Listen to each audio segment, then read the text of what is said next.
বিসমিল্লাহির রহমানির রহিম। আসসালামু আলাইকুম। চলে আসলাম নতুন আরও একটা ভিডিও নিয়ে। এখানে আমি সকালের নাস্তা রেডি করে নিয়েছি। আজ আমাদের সকালের নাস্তায় ছিল পরোটা, আলু ভাজি আর কলা, রং চা, এগুলা দিয়ে সকালের নাস্তাটা করে নিব। সকালের নাস্তা করে তারপরে ঘরের কাজকর্ম করে নিয়েছি। এরপরে দুপুরে রান্নাও করে নিয়েছি।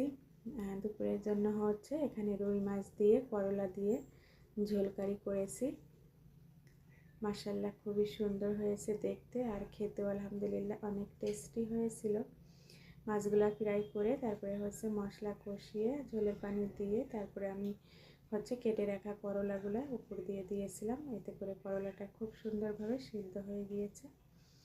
আর আমার ছেলে যেহেতু মাছ তারপরে করলা এগুলা খায় না, তাই আমাদের সবার জন্য আবার ডিমও ভুনা করে নিতেছি। ছেলেও খাবে, আমরাও খাবো। এখানে আমি 6টি ডিম পাটিসাপটা করে তারপরে ভুনা করে নিয়েছি সরিষা বাটা দিয়ে।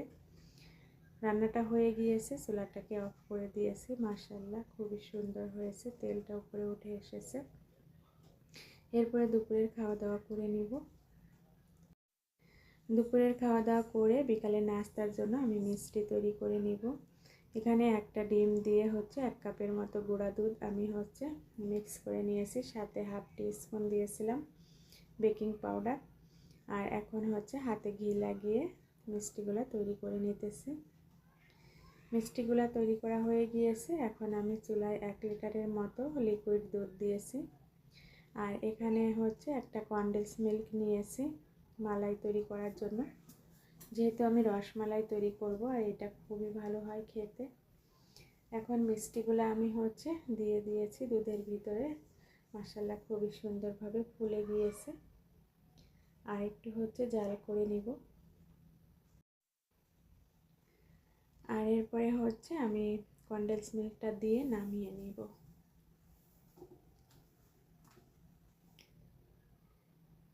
আর মিষ্টিগুলো এভাবে একটু নেড়ে দিব, এতে করে খুব সুন্দরভাবে সিদ্ধ হয়ে যাবে ভিতরটা। এরপরে কনডেন্স মিল্ক দিয়ে তারপরে আমি নামিয়ে নিব। নামিয়ে নিয়েছি। মাশাআল্লাহ খুবই সুন্দর হয়েছে।